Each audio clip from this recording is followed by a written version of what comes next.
I try to serve the people first and foremost. Coffee Lounge Season 2. That's so cursed. Never give Foggy your Snapchat. In fact, most of the time I am rad-ish. Hi. I don't really agree with all of those things, but hi. And I was just like, I've really been craving the hummus that you make. Morgan's extremely I'm so toxic. I walk past people and they die. I don't know what they can expect from us now. Like you had asked me that like 3 or 4 episodes ago. I was like, I don't know. You just have to wait and kind of see. I guess. I don't know. See? Fuck them. Like you said, we do what we want. Yeah.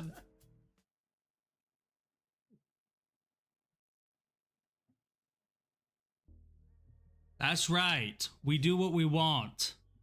We do it, except for when we don't. That's just the truth. Hello, everybody. Hello out there. How we doing out there? How we doing out there? We are back with yet another episode of Morgan and Foggy in the Coffee Lounge. Let's go. Episode 4 of season 2. Ooh, everyone knows 4 is the best number. Quickly followed by 20 and 69. Ah, of course, yes. Yes. Yeah, it's like, hello, everybody. But of course. Well, if you haven't seen the show before, if you haven't heard the show before, whatever you want to call it, welcome. First of all, this is Morgan and Foggy in the Coffee Lounge. I am your host, Foggy LeBeau. And of course, as always, with me is my co-host, my right-hand man, my numero uno, my creme de la creme. Creme de la creme. The creamy banana, if you will. Morgan _ Coffee Bean. I don't really want to respond to that. The creamy banana. Pretty sure I saw that in a video once. That's not good. That's right. That's right.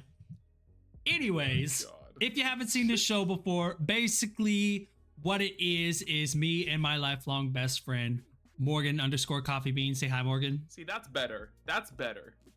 That's what you should have said. That's what you should have said, not that cream of banana shit. What is that? All right. Well, if you haven't seen the show before, I'm just gonna restart. Basically, what happens is me and my lifelong best friend, Morgan _ Coffee Bean. Say hi, Morgan. Hi, Morgan. We talk about whatever we want to talk about, and we do what we want. That's right. We treat this show like a cat treats a knick-knack shop. Go on. They do what they want. Oh, okay. I feel like that's just cats in general. Yeah. We treat this is the cat of podcasts. We treat this show like a cat treats its owner's shoes. It pisses all in them and does what it wants. Why are we pissing on the podcast? Because we drink too much coffee. Coffee makes you shit. That it does. It does. Fair enough. Fair enough. That it does. All right. Well, Morgan is running the episode today. So what do we have on the docket for today, good sir? You are so correct with what you just said. I love the things you just said. I am indeed in control of this one. And you know what? I have some things that will make us think. Some things that may make you have slightly, not depressed thoughts. How shall we say this? I have a bit of I have a game for us today. Oh, I want to play a game. I do, and it's all about questions. Oh, questions. One specific question. Oh, questions. The question of would you rather? Of course. Would I rather watch Morgan and Foggy in the Coffee Lounge, or would I rather not watch it? Well, guess what? I would rather watch it. That's right, you would. That's right. You absolutely would. Snap your neck if you don't. I said that to someone at work. That's gonna be in season 3 opener. I said that to somebody at work last night.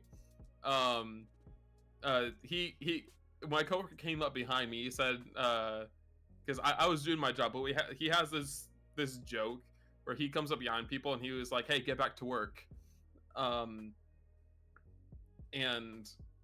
he's not a boss or anything like that. He's just a coworker. Yeah. But he came up behind me and said, "Hey, Morgan, get back to work." And I turned back at him and I was like, "I will snap your neck." and my boss heard it, and she was like, "Oh," like she did the whole like snort covering her mouth and turned away. Snap your neck. Like, oh, I didn't realize she was right there. Oh, oops, my bad.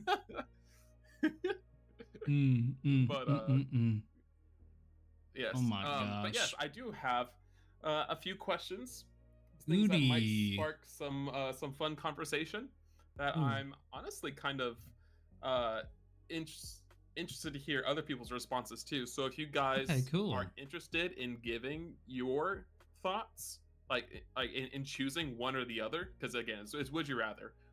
For anyone who's not aware of how would you rather works, first of all, go back to Rock because no one here wants you. But I'm joking. I just. Basically, it's would you rather this? Would you rather do this or have this happen, or go through this, or would you rather this or this? And then you kind of talk about the two options and then decide. It's very, very simple. Yes. So I have prepared a few questions about would you rather, and I think that these could spark some interesting conversation. So before we get into it, Foggy, is there anything you would like to say? Well, of course. Speaking of interesting decisions, you know what would be a really interesting decision? Is to go to a Patreon called Foggy's Horror Stories and check out those short stories that are dropping. You know what? There's also a very, very, very big announcement that I have to make.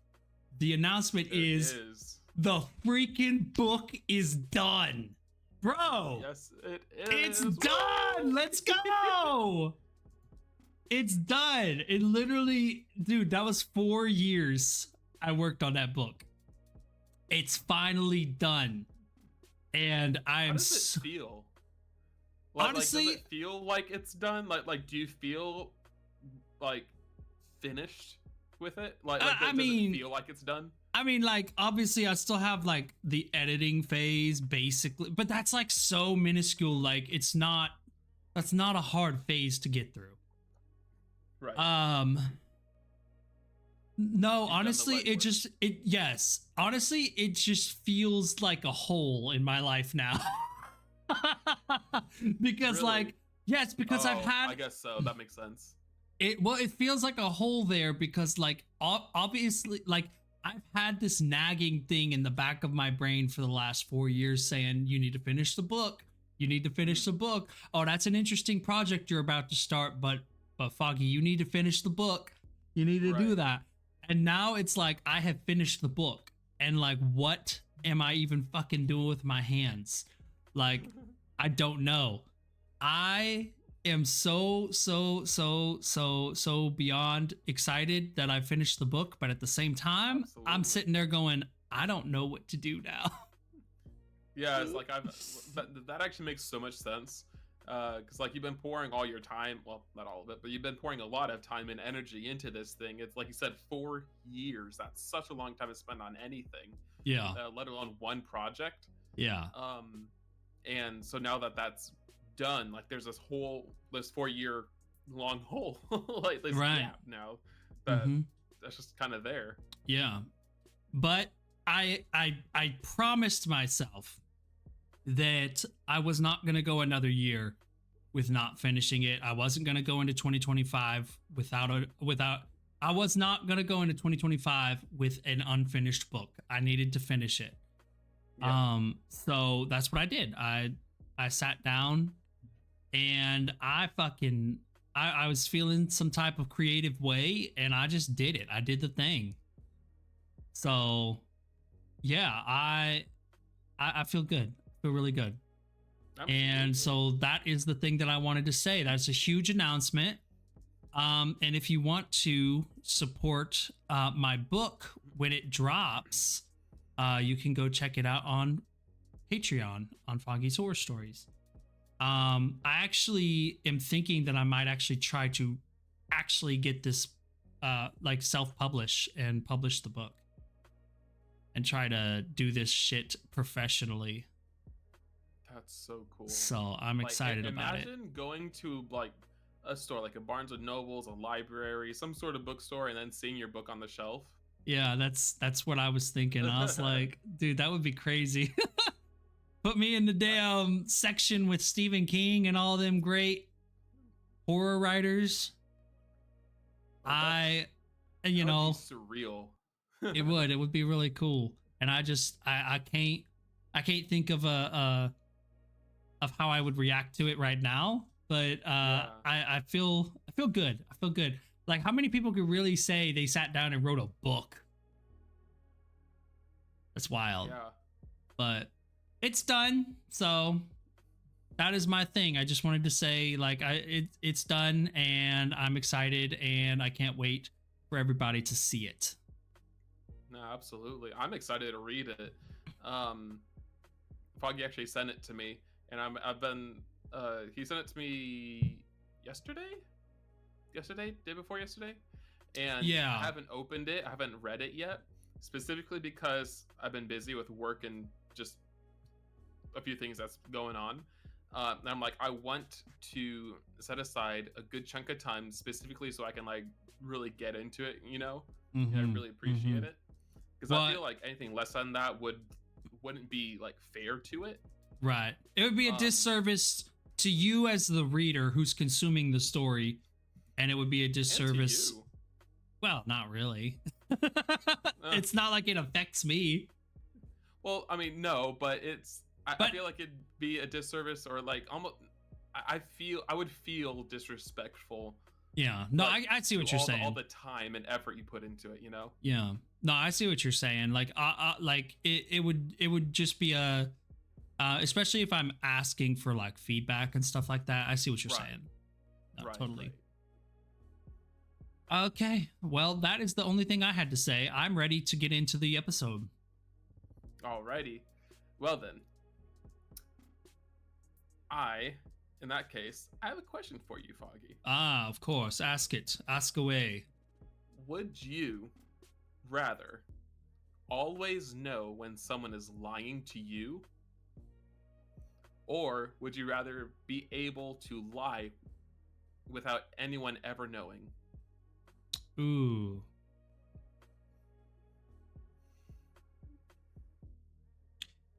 I don't. So you would always I'm already able to get away with a lie. I'm already decent at picking up when somebody's lying to me. But at the same time, knowing beyond 100% of a doubt, beyond the shadow of a doubt that somebody is lying to me, or just being able to get away with lies. But always being able to get away with a lie, no matter what it is.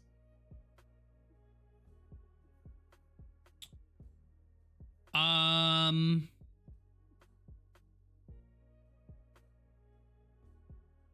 would want to get away with lies.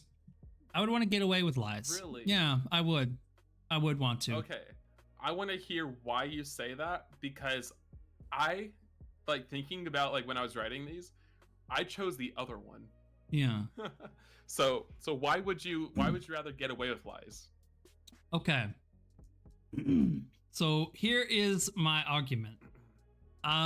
If I can get away with any lie, that means that I can pull a scheme and get rich quick. Okay. And get away with it, just like You the would be government greatest did. salesman. You'd Just be the like- greatest con man. Yes, just like the government did in Logan Paul. So if I can come up with a scheme that nobody's gonna find out is a scheme ever and get rich off of it, why not? I could be like the V-Shred guy. Oh my god. That douchebag comes across my like TikTok and just random social media, and every time I roll my eyes so hard, I'm like, go get a life, dude. Yeah. No, that's exactly right. Like I could walk up to a billionaire who's about So to full die. of it. Oh yeah, no, that guy is an idiot. That guy is such a moron. He says nothing. He just says no. Do you want to work out and still eat this and this? I tell you what I'm not gonna eat is a salad. And then like he just says stupid bullshit that makes it sound like he's actually smart, but he's actually an idiot. Oh, that guy He's is Andrew such Tate a of moron. fitness. Yeah, he is. He's the Andrew Tate of fitness. That's exactly what he is. Andrew Tate's really the Andrew Tate of fitness. But if That too. He's the white Andrew Tate. yeah. The whitewashed Andrew Tate. That's tough. Yeah. That's crazy. Yeah, that guy is such an idiot. I cannot stand that guy. He's so good at talking in circles. Yes, exactly. Yeah, what you said, Hanger, yeah. But that is a good point. Basically, if you could get away with lies, like always. Yeah. Why not walk up to a billionaire who's about to die and be like, I'm your only son. You must leave your entire inheritance to me. It would be the smartest thing to do. You're lying, which means you get to get away with that lie.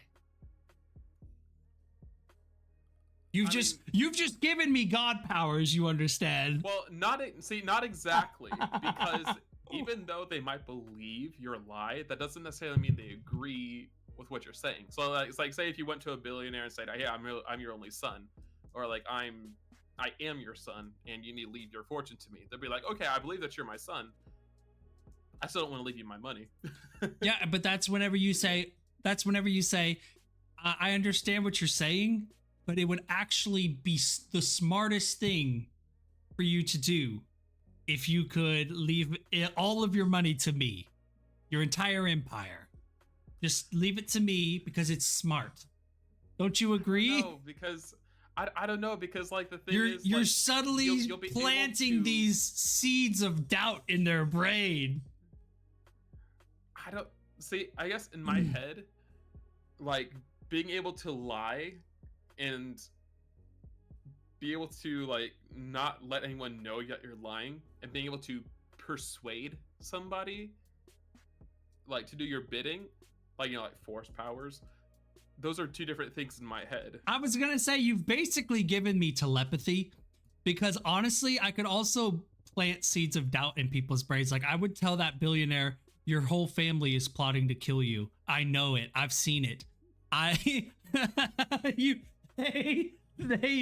want to murder you, and I am here to save you. Oh, hello. Give me money. Give it to me. What are you waiting for, you coward? Oh my god. I guess you could do that. Okay. Show your wealth. How would this impact your relationships though? Your personal relationships? Okay. Here's what I'm going to say about that, cuz I thought about that. I thought about it. Okay? Mm-hmm. Just because I have the ability to lie doesn't mean that I always have to lie. Everything out of my mouth Fair. doesn't have to be a lie.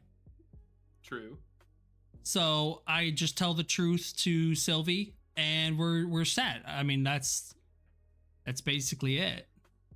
But if she knew you had this power, like if she knew that you could get away with any lie whenever, how, like I don't know, in my head. Well, that would be kind of a moot point then, wouldn't it? Because if she knows that I have the power to lie and get away with lies, right? If she knows that I have the power, it then makes it to where she's going to mistrust anything that I say. Exactly. So if she's mistrusting anything that I say, then I don't have the ability to lie and get away with it, because she's already canceling that out. I suppose so, yeah. You see what I'm saying? I guess so. You see what I'm saying?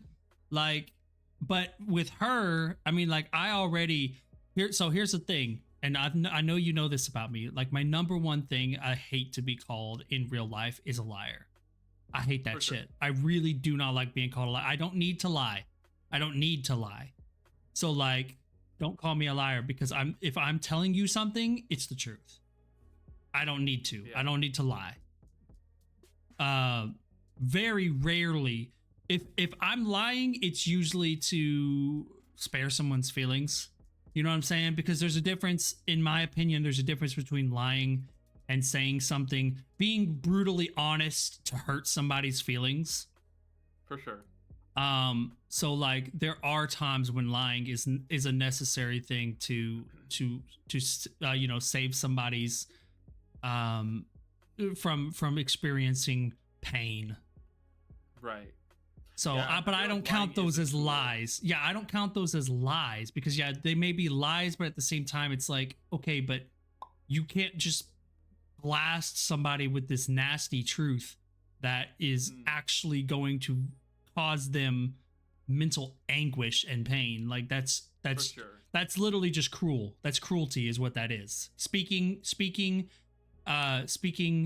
blatant truth to be cruel is wrong.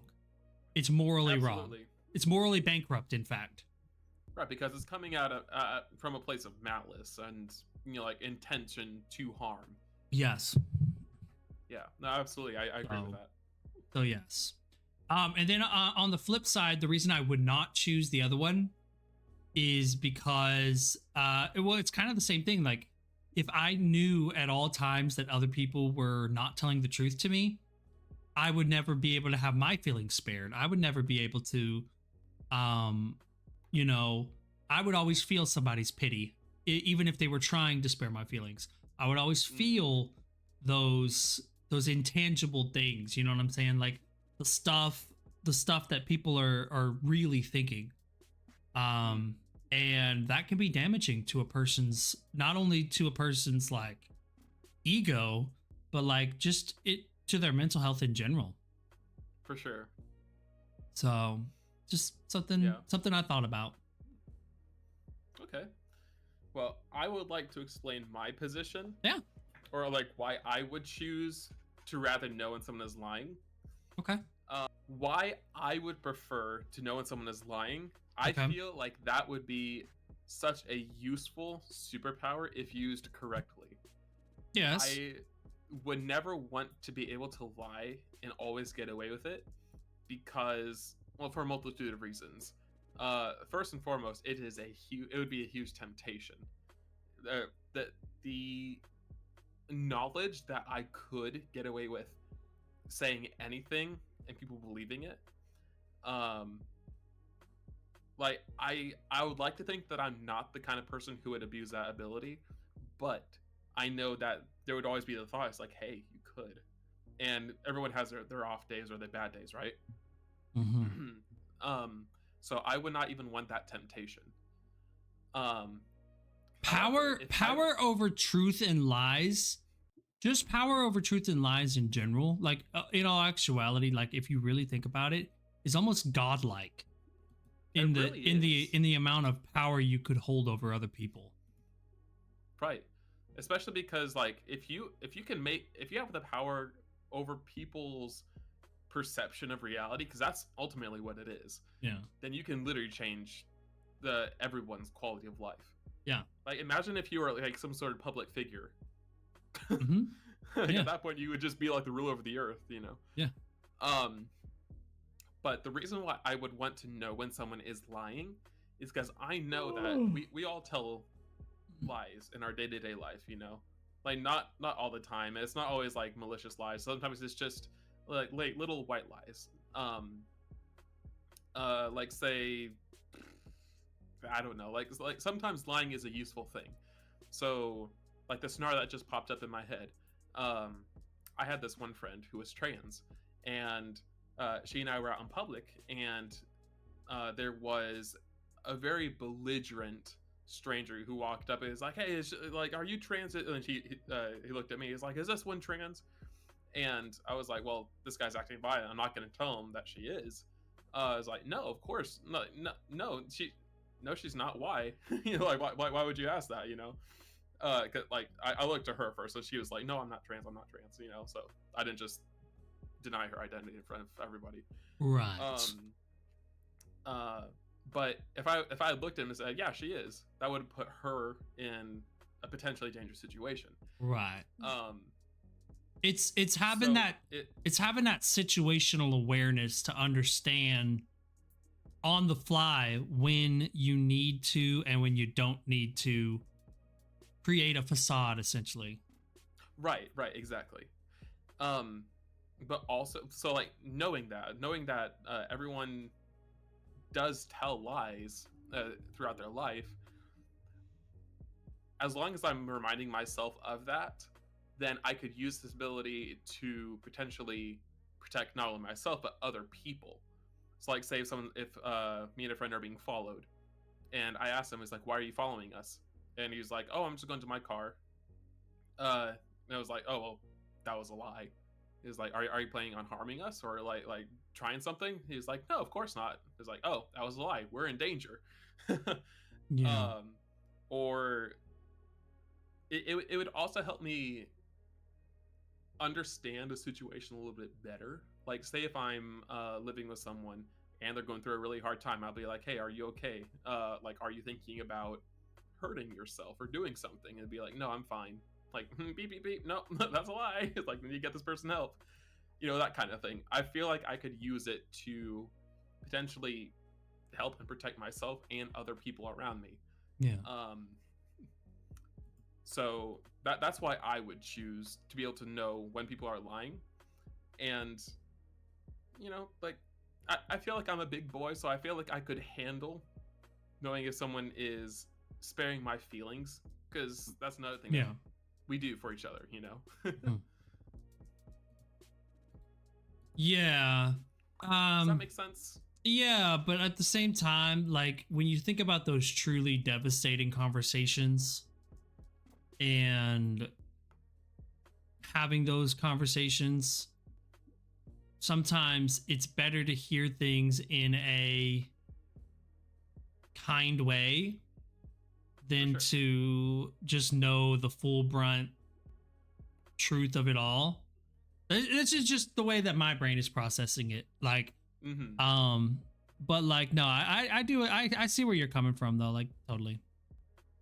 See, I think for that, like, say if I'm having a hard conversation with somebody and they're wording it in a way to spare my feelings, I would know what they actually mean, but also I feel like I'd be able to appreciate that they are trying to spare my feelings at the same You time. kind of Like they're kind. You know, I was about to say, this like, this is what they're actually saying, but Yeah. they're trying to word that in a kinder way. I would be like, oh, They're- like, I appreciate you for that. I appreciate you for appreciate trying to protect me, and yeah, you appreciate the mercy, right, even if you know that the mercy is a facade. You appreciate the fact that they were compassionate enough to have that mercy on you. Yeah. Yeah. I guess I could see that. I could see that. Yeah. I know, like, it's one of those things. It's legitimately like a difficult question to answer, like, when you really get into it, because like you said, like, having that power over lies and truth it's godlike. That's a lot. Like, that is a huge power. It is godlike. Absolutely. Okay. Yeah. I like it. both of those answers, because yeah, I can see the perspective from both sides. All right, so this is going to be a hard question. Oh, good. I think I have my answer. I'm curious to see what you say about this. Would you rather lose all of your memories that you made up to this point. So all your entire life experience up to this point is just wiped clean. Like you're still you. Like just think of it like permanent amnesia up to this point. So would you rather lose all those memories you've made up until now, or would you rather lose the ability to form new memories going forward? I would rather, this is an easy one for me. It's not even close. Because you just said I'm still me. So which means that I still know that I'm me. Like I still know that I'm Foggy. You're not being reset to zero, basically. Yeah. I still have my core understanding of who I am, which is good enough. Retain your personality, yes. Yeah, which is good enough for me. I choose to forget every single thing that's happened to me up to this point. Because, here's my answer. Okay. Before Sylvie, my life fucking sucked. I hated my life. So, if I get to forget all that trauma and I get to forget everything bad that ever happened to me, this is just basically me washing all the trauma off of me and making me a better person. And then Sylvie's still there for when I wake up or whatever to create new memories with me. Because I can guarantee you when I see her, I'm going to be like, oh, who is this girl? She's beautiful. I love her. I want to marry her. And she's just like, we are married. Yay! Okay. That's actually really cute. I like that. That's adorable. So yeah, that was an easy one, dude. That wasn't even a hard question. You thought that was going to be a hard question. That's not hard for me at all. I would much rather just forget everything that happened up to this point. I would have questions about why I hurt so bad all the time. But fair. I would love to forget everything. All right. Interesting. See, I am on the other side of that. I would want to keep my memories of everything that's happened and lose the ability to form new memories because I feel like I would not be me without everything that has happened in my life. And while I do, like I said, I do retain my sense of self. Like I keep my personality and everything, but whenever I need like sometimes when I need perspective on the decision or something going forward, I look at the past. So like I look at the past and it's like, have I encountered anything like this before? Like what lessons can I get from the past to help me make a better decision going forward? And I feel like I would not be able to do that if I lost all my past memories. Plus, I have a lot of memories that I really, really cherish and are very important to me. And while I might not be able to make new memories going forward, I could, like, say if I'm living with somebody, or even if I'm living alone, I could make a like a video every day, almost like a diary. It's like, hey, this is what I did this day. When you like say like when you wake up tomorrow, this is what happened this day. Like this is how old you are. This is the date. Like I'd basically create like a video kind of diary or something for myself. Like, have you seen that movie 50 First Dates? Yes, I have seen that. It'd be I would challenge you because I'm actually curious to know, would you actually be okay with not being able to move forward with your life? Because like that's truly, you could try each day to move forward, right? But at the end of the day, most days are not going to be an eventful day. So it's basically just like pushing the reset button every single day and you don't remember. So you just keep, it just keeps happening over and over. You're basically in Groundhog Day. You're in a time loop. And would you really be okay with not being able to move forward with a person? And to caveat on that, would your partner, whoever that is, be okay with basically not they're not able to move on with their lives either because they're having to stay, you know what I'm saying? Like, okay, well, I still have to take care of him. I still have to make sure that this gets done and this gets done every single day for the rest of our lives because it has to be that way. Whereas you've lost your memories, well, you know what? That's okay. We can make new ones and we can start from here and we can build and we can continue with our lives unencumbered by what happened in the past. This is just I'm making good conversation. I'm not saying that you're wrong. I'm actually asking, like, which one do you actually find more, for lack of a better term, tantalizing? Like, what's the appeal of this as compared to that? I guess. So, I feel like I am perfectly happy not having a partner. So if that's true, yeah, that's fair. And this, and I was aware that this was a situation, I would actually encourage them to leave because that's so much to ask of a person. Like, that is like a borderline unfair thing to ask of somebody. They basically just put their life on hold for the rest. Yeah, it's like I'm asking you to put your life on, not necessarily on hold, but I'm asking you to spend your life to remind me of mine. That's tough. I would never, ever ask that of somebody. Like,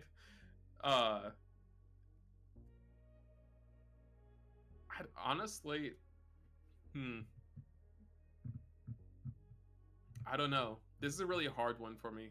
I don't know if I'd really be able to give like a definitive answer because my memories are very, very important to me. I don't know, like there's so many lessons and like different things that were very formative for me. And so I wouldn't want to lose those. But like you said, you can always make new memories. You get a second chance at relearning life without the trauma and scarring of what your parents or what your environment did to you growing up. Yeah. You get the environment that you've chosen, and you get to start in that environment and build yourself up that way, surrounded by people who care about you as opposed to people who were saddled with you. And I don't know, that appeals more to me. And that's kind of why I chose that one. Yeah. No, I can definitely see that. Like, yeah, that is a very appealing thing. I think you may have won me over with that, actually. Yeah. They call me Foggy the Convincer. The Convincer. They call me the Convincer. Persuader. He who persuades. Foggy la Argue. Foggy la Argue. Le Debate. Foggy le Debate. All right. Oh, goodness. So, no, that one... That was a fun one. That was a good one. All right. So next one.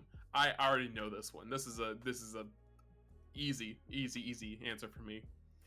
Would you rather be able to see 10 minutes into the future at any time, or would you rather be able to change one event from your past? See into the future. Yeah, same. See into the future. It's not even a close debate. It's not. Yeah. Like, the thing that makes this one different from the other, because it's still dealing with your past, if you go with the second one, the other one, you just forget your past. This one, you're actively changing it. And if you change one small thing about your past, that will completely alter the trajectory of your life. So like, because the things that I think about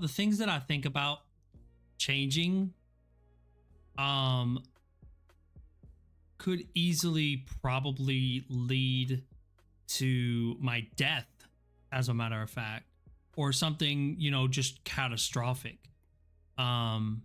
Because things happened the way they had to happen sometimes. Right. And like when I think about where the possibilities could go if I changed specific events, I sit there and I go, I could probably be dead. Like I probably should just not even fuck with that. Yeah. And like say it, one thing I was always angry about is the fact that my parents were missionaries.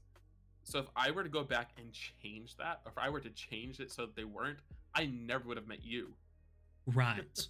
Well, and that's kind of where I was going to. It's like I would try to change the whole like my parents either A, losing custody of me, or B, like leaving and being with them, but like then I never would have gone to the place where I went and met you. I never would have and then I feel like it just would have ended very badly. That's all I'm gonna say. Because I don't want to say bad things on Twitch.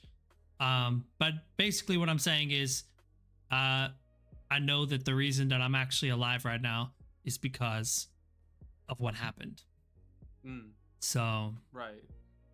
And I've like see, and that's such a good point, because I'm cool with who I am.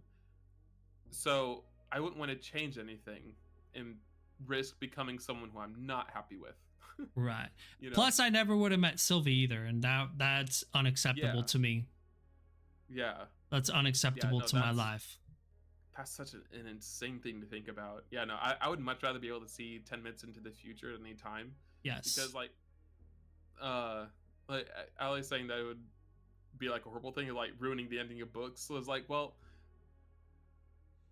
if you're reading a book, you're gonna get to the ending eventually either way. All you're doing is saving yourself time. Yep. So like that just makes it to where I can get done faster. By the way, speaking of books, do you want to read the ending of my book, Morgan? I would love to.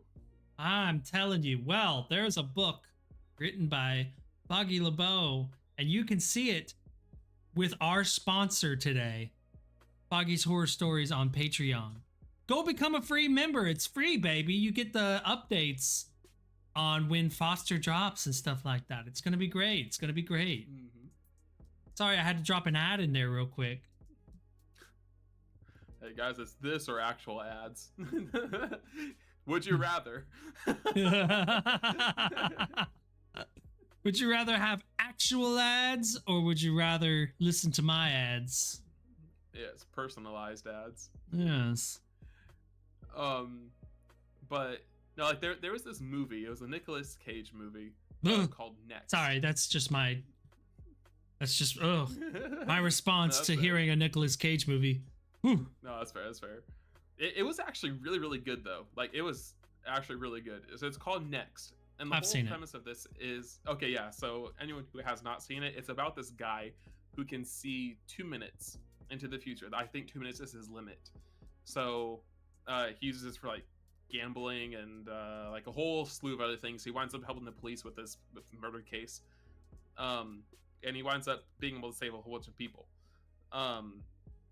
and himself. It's actually really, really cool. So imagine being able to do that, but 10 minutes into the future instead of 2.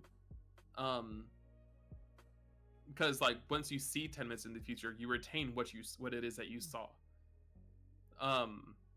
So like let's say you have a conversation with somebody, like they say that they need to really talk to you about something really hard.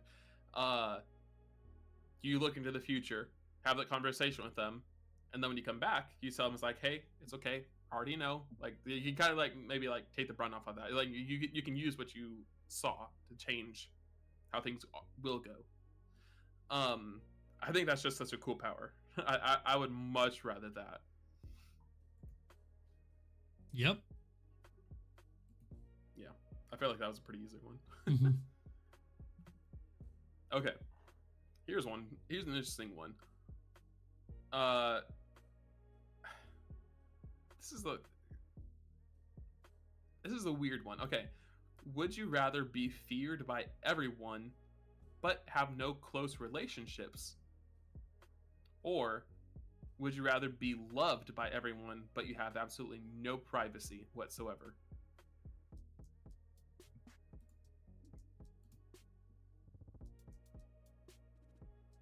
So you're feared by everyone and you have no close relationships at all. Right. Or you're loved by everyone, but you have no privacy at all. Right. I have my answer. So would I rather? What do you think? So would I rather be me or be a celebrity? Is that? What? No, I know I have a couple. I know I have a couple close relationships. I don't know. Not being able to have any close relationships kind of sucks. So A little bit. So being loved by everybody and having no privacy is just being a celebrity. I guess I'll be a celebrity because I'd still like to be able to have the closeness. Yeah. Now, when I say privacy, like in my mind, that also extends to things like phone calls, texts, like anything that happens in your life, people still know about it. The government's already listening in on everything we ever do. You hear that? Like you hear that? Yeah. I hear you. Yeah, we know. We know. You mean look what Hangry said on the chat. Yep. That's right. That's right. When I'm a damn celebrity, man. An author of renown. Yes. An artiste of the written word, a connoisseur, if you will. But I would choose the second one. I would rather be loved by everybody but have no privacy, because if I have no privacy but people still love me, it means they're loving what they're seeing. At that point, start an OnlyFans or something. Yeah, make money off of it. Exactly, that's what I'm saying. Yeah. It's a lucrative business idea. Popularity is also a huge superpower. It is. Makes you money. Look at the Logan and Jake Paul brothers. Yes. Like, why are they famous again? I have no idea. I just know that they're annoying and blonde. And they have, oh, yeah, because they're good at lying, good at scamming. Never trust someone who has two first names. Logan and Paul? What's wrong? Can't choose one? Why do you have to have two first names? What's wrong with you? Oh, man. Next one. Would you rather be completely forgotten within a year after you die? So no one remembers you after a year after you die. Or would you rather be remembered forever, but only for something negative? Forget about me. Forget about me. I don't need to be remembered. I don't have that I don't have that need in my life. Yeah. Like once I'm gone, I mean I'm gone. You know? And I'm okay with that. As you should be. You know what I mean? Mm-hmm. Don't for 2 seconds think that I would be ashamed or angry that people forgot about me. I mean, it's the way of the universe. Everything has a time. So I'm good. I'm good with being forgotten. That doesn't bother me whatsoever. How many people in the world have been forgotten in the last? How long have humans been around? 100,000, 200,000 years at max. In a world that's billions of years old. Yep. And how many of those people are remembered? None of them. Not there's a few that the the few who have been remembered the longest have only been remembered for like a few hundred years. 0.0. I would even venture to say 0.0001% of humanity has ever been remembered past a century. Yeah. It might even be lower. It might actually be a lower percentage than that. Yeah. No, I would say so. Yeah. And some of those people, we don't even know that they truly existed or not. Mm-hmm. You know?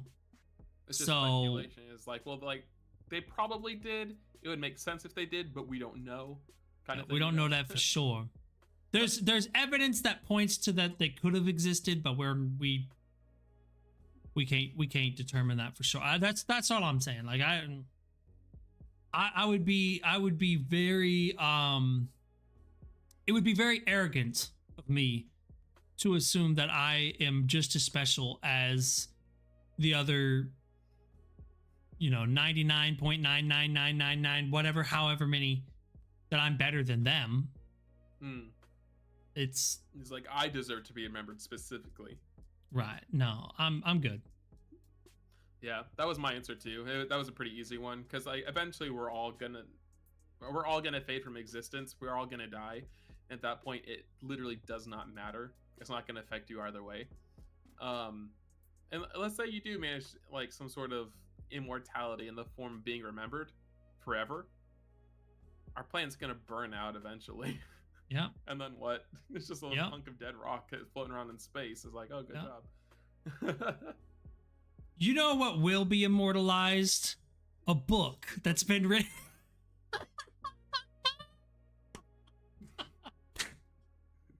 Go on, get it out. You deserve it. You oh my god! A book that was just finished and written. It's going to be released, and you should read it. You should definitely read it. That'll be immortalized. That will immortalize the Foog for at least another 3 years. 3 years. Before the last person picks up a copy and never reads it again. That's really funny. Like 40,000 years from now, if the planet has not burned to a crisp, somebody will pick up an old dusty book. A tome. A tome, if you will. A scribe. A scripture. Oh, what's this?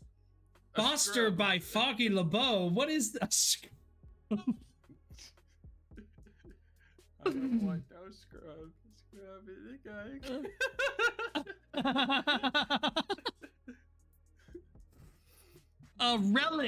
A relic of a bygone era, they say, as they unroll the scroll. Dust spews out, and they're like, ah, yes, Foster by Foggy LeBeau.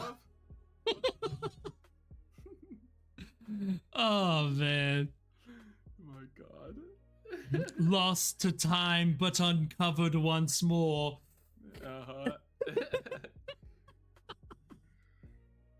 I love it. Okay, here's one for you. Yes. Would you rather always feel the urge to do something that you can never achieve, and you know you'll never be able to achieve this, or would you rather constantly be doing something that feels completely meaningless? Can you say the first part again? Because I understood what you said for the second part, but I need to hear the first part again. Of course. So would you rather always feel the urge to do something that you can never achieve? Okay. Or constantly be doing something that feels completely meaningless? I am not kidding with you. This is not a joke. I don't hate it. It's funny. It's funny to keep coming back to the book thing. But like seriously, for so long, I thought that this was like, it was never going to be finished, and that I was just doing something, like I had just all my thoughts were bent on this thing that was just never going to be finished, and that I was never going to like achieve actually completing. Like I really did. I really thought for a long time, like this is not going to happen. I'm going to keep putting it off and putting it off and putting it off, and it's just always going to drive me crazy. So it's weird. But going back to the actual original question, that was just something that I noticed. But going back to the original question, or just doing something that you know is meaningless is the other one. Yeah. Or at least it feels completely meaningless.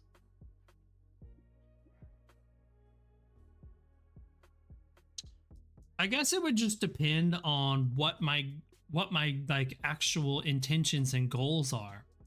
Because if my goal is to try to do something and to make, not that success and money are completely interchangeable terms, because I know they're not, but also like that's how the world is run right now. You are successful if you make money. So if I was trying to do something to be successful, to make money, and I knew that it was fruitless and the effort was pointless and stuff like that, I would definitely rather not do that, and I would just rather do something that I know, whatever the first one was. Yeah, the urge to do something you feel like you'll never be able to achieve. Yeah, I would rather do that and just strive towards something like that than to waste my time. So yeah, absolutely. I'm 100% right there with you. I completely agree with that. If nothing else, you can use it as motivation. You can use it as a drive. Whereas if you feel like your life is completely meaningless, that you've done absolutely nothing with it, that's soul crushing. So I would much rather. There's a lot of people who feel that way in real life. Yeah, exactly. There's a lot of people who feel that way. Yep. Let's see. Okay. This one, I feel like there's not really any good answer to this, because they both suck in different ways. Okay, so would you rather be completely unable to feel any physical pain, or would you rather be unable to feel any emotional pain?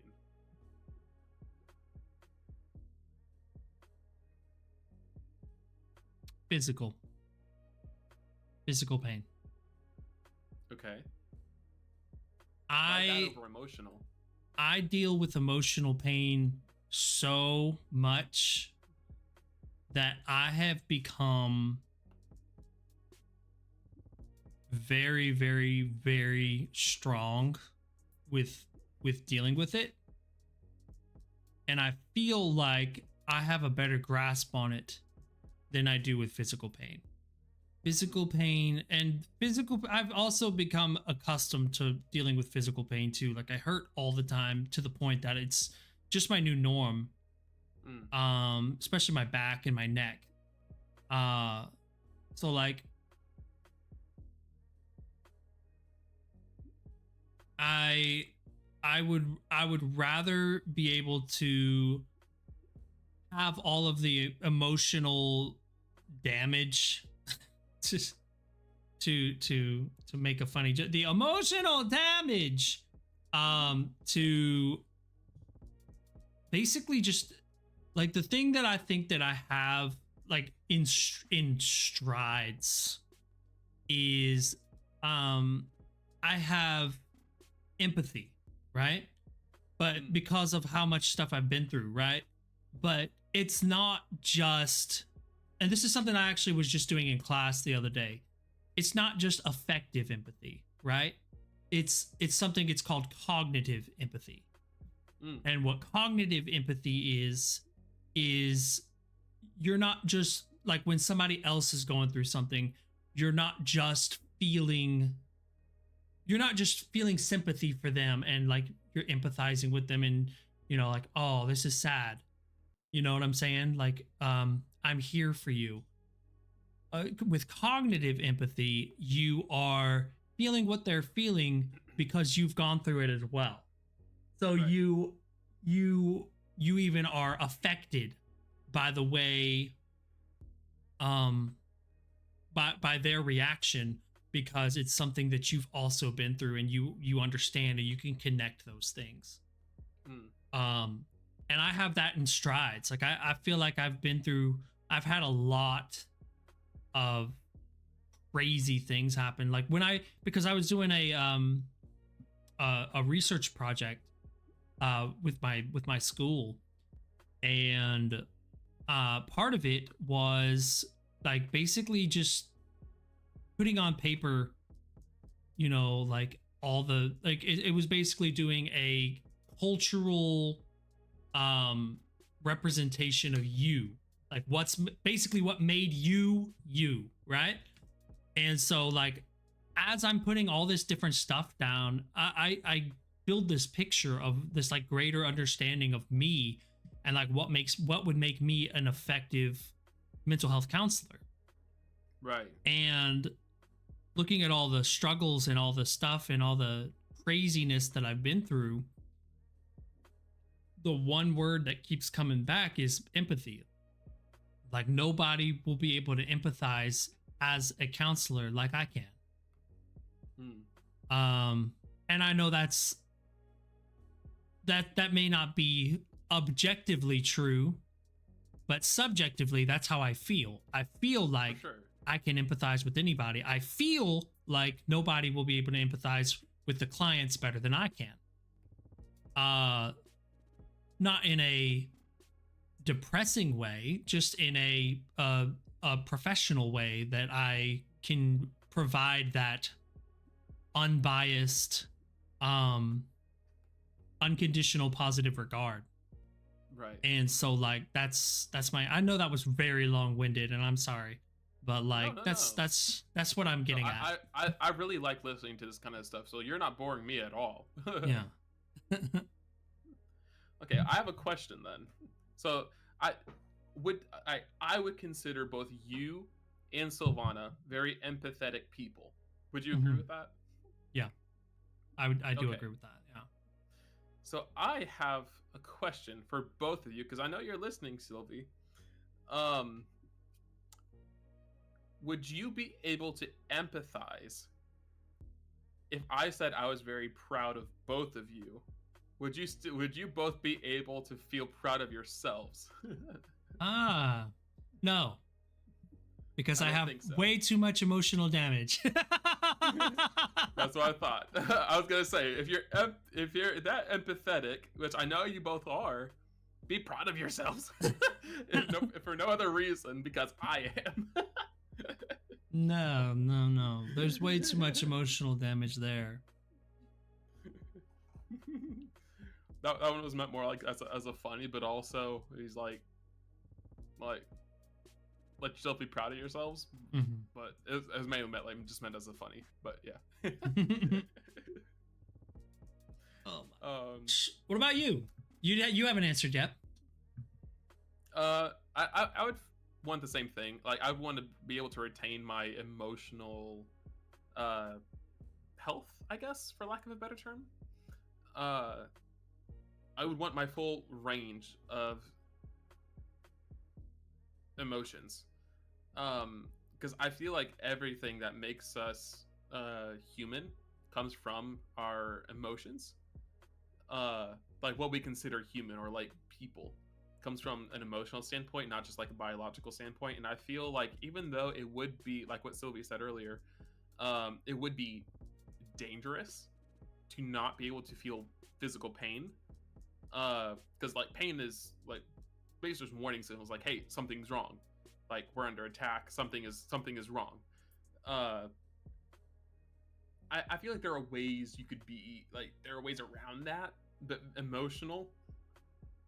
uh, emotional pain and that kind of stuff. That's how you learn. That's how you grow as a person. That's how you form connections with people.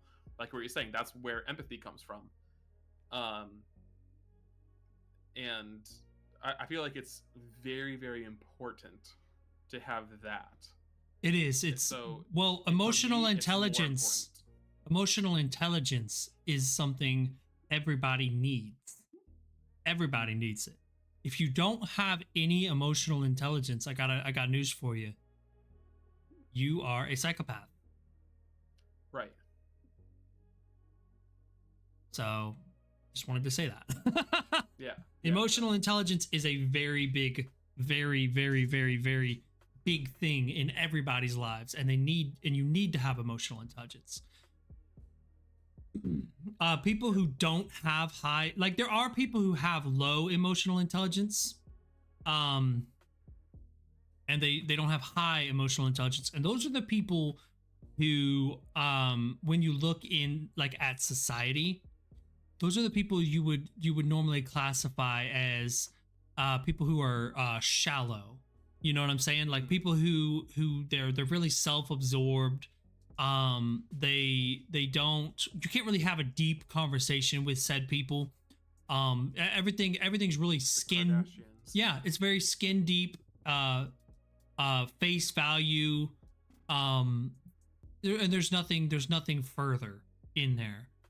And that's it's getting close to like psycho and sociopathic levels, but there are people who are not psychopaths, who are not sociopaths, who are just, they don't have high emotional intelligence, or even you know, sometimes they have intellectual disabilities. Maybe they're not what's the word, diagnosed.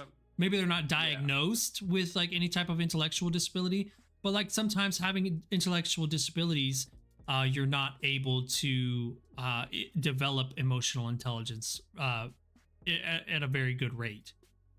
So it's a lot harder. Yep, absolutely. Let me see. I have one more. Okay. And this one,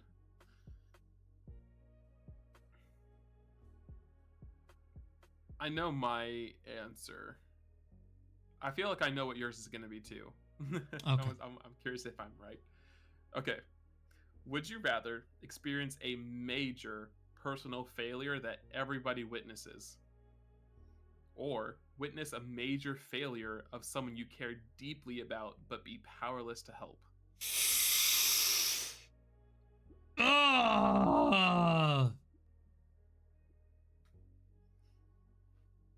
I don't like the second one even more than I don't like the first one. Let me have the failure. Yeah.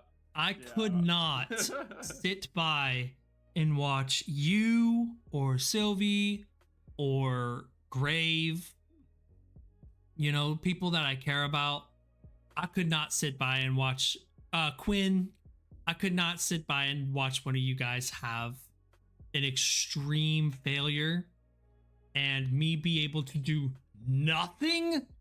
You just have to sit back and watch the fireworks, like watch it all burn. I hate that. Hate it. Oh, the question, Sylvie? I'll repeat the question for you. It's, would you rather experience a major personal failure that everyone witnesses, or witness a major failure of someone you care deeply about but be powerless to help? Yeah, I can't do that. No, I can't do that. I'm with you. I would much rather be the one that is experiencing the failure and it be public. That's just being a YouTuber. But no, I couldn't. Like, I could not someone bear to watch you or Sylvie or Grave or Quinn. You know, I could not bear to watch the humiliation, or like whatever it is. I mean, if it's super public, you also have to deal with the public shaming and the getting made fun of and all that stuff that comes with publicity, and failing in the limelight, essentially, if you will. I'm not good with that. I would not want to watch anybody else go through that. I could deal with that. Like, okay, good example. So say I write a book, right? So say I I gotta do it. Say I write this awesome book that I think is great, that my friends think is great. They read it and they're like, man, this book, mwah, Foggy, what have you done? This is a masterpiece. You should put this out right now. And I'm like, wow. In this hypothetical book that, if I was to write one. Right. Say I put this book out. I publish it. It goes out to all the Barnes and Nobles and all the bookstores and the online and the Audible and all that different stuff. And it gets absolutely trashed and panned. And people are like, number one worst books of 2024. Watch Mojo puts out a list of the worst books of 2024, and it's number one on the list. Hey, you got on a Watch Mojo video at least. What would I do? Well, I just hang my head in shame and okay. Well, moving on. I feel like this is different than that though, because that's just something you made not being popular, or people not liking something you made. But then now people are like beating down my door, being like, "You suck! You fucking suck, Foggy! You're a piece of shit." The April Fool's episode, clearly. My God. I'm just imagining people opening up your book. He's like, wow, I've heard a lot of things about this book. And they open it up in the first chapter. Like, this guy is racist. What are these slurs? What? He's sexist too? There's like all this, it's just like awful, Like that would be your major personal failure or something. I don't know. I'm sure. Look, and you want to know the funny thing is, I'm sure that will probably happen, even if I was to put this specific book out, and like it actually got somehow gained traction and people were to actually read it. I guarantee you, somebody somewhere is going to be offended that I wrote something or that I said something in the book that they didn't like, and they're going to be like, "Oh, you know that guy, Foggy LeBeau? He's trash. He's a racist, bigoted asshole. And the things that he said in his book are heinous. And, like this, that, and the third." That's just inevitable to happen. That literally is media these days. You know what I mean? Yeah. Somebody somewhere is gonna be angry about something that I've said, or that I will say, or that I written. Yeah. Can't let it get you down, man. Yeah, you'll never be able to please everyone. No. If you try, you're gonna make yourself miserable. Yes. Yes. So just don't. No, be yourself, and then people who are worth having in your life will come. Yes. That's good. Well, what you say? What you think? I had fun. I had a good time. Yeah, I had a good time. Were these questions awful? Were they horrendous? Were they dreadful? But I have people-pleasing issues. I can't help it. Oh, honey. Oh, honey. Oh, my goodness. You can go and give her a hug after this. I will. It'll happen. And a big old kiss. Mwah. Smack. A big old smack. Wow, like that came out wrong. Give her one. A big old smack. Schmackerel. No.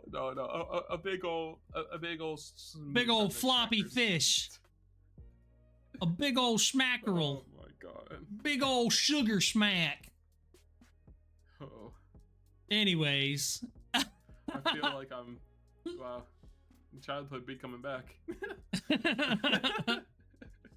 My God. I don't mean like that, like, because you know, like people call, at least like growing up, like I grew up with people like calling like lips to like your smackers. Give her a smack on the lips. That's for later. Hangry. Oh my goodness. Wow. Oh goodness. Well, I think that's gonna do it for this episode, my friend. Yeah, that was a good one. I had fun. I had fun too. Thank you for running the episode. This was a really good topic. Thank you. Well, I have a couple of things to say. Number one, if you're not following us on all that there social media, go and follow us on all that there social media. You can find me at Foggy LeBeau, everywhere you can find Foggy LeBeau. And of course, you can find Mr. Morgan at Morgan_Coffee Bean, or on Twitter, X, Zitter, whatever you want to call it, Morgan_Bean. That's number one. Bean. So make sure you're going and following us on all that social media. Number two, we do now have a Discord for the Coffee Lounge specifically. Morgan was very, very generous to create that. And so, yeah, we are now on a Discord, and that is where you will find the best updates you can find for when we're dropping new content and when we're dropping new episodes and stuff. It's where you can participate in polls. You can drop suggestions for us to react to. And we'll definitely do that. When we get a little bit more stuff, I figure we like more suggestions and more like video submissions. We could probably do a reaction stream here in the next couple of episodes, probably, depending on how much we get. A lot of fun. Excuse me. Yeah, absolutely. But anyways, so that's number two.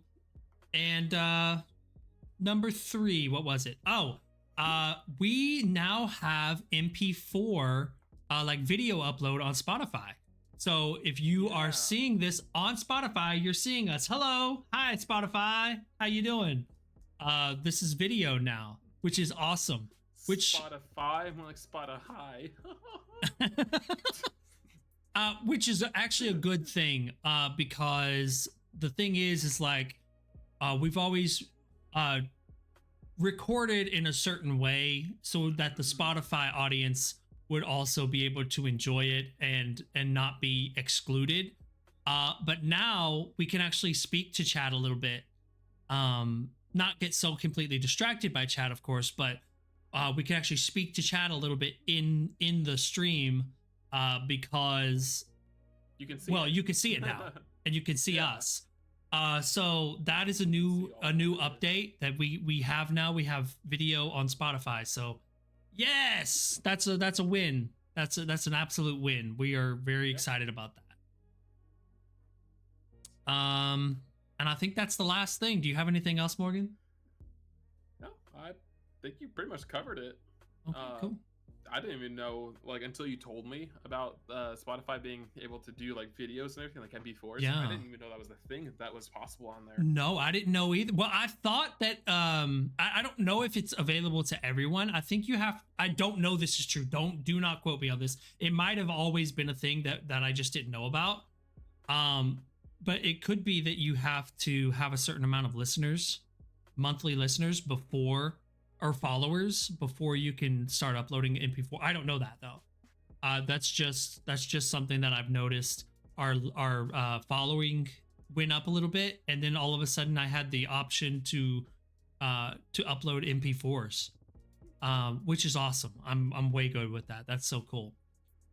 Whether that's the case or not, we're very thankful for everybody who's going over and showing us love on Spotify. We're very thankful for the YouTube. The YouTube thing has done pretty well. And we're also very, very thankful for everybody who obviously follows us here on Twitch. This is the original place where we started everything. So the OG, if you will. So yeah, I think we're good. Once again, you know, Patreon, hey, go do the thing, man. Book. Book. Book. Oh, have I mentioned that I've written a book, Morgan? I think you have. I might have mentioned it in. I think I mentioned it in passing. I wrote a book. I think you kind of like mumbled something about it. Once. Mumbled like just under my breath. It wasn't anything. It wasn't anything. You know, just make sure that you go out there. Treat my book like a cat treats a knick-knack shop, and On it. yeah. Oh, I'm gonna snap your neck. Shut up! Hey, that's my thing. Stop it. Don't you go stealing my thing. Oh my gosh. Okay. Anyways, thank you guys so much for being at yet another episode of Morgan and Foggy in the Coffee Lounge. We love you. Everybody on Spotify, everybody on YouTube, everybody here on Twitch. We love you. And we will see you in the next one. Bye.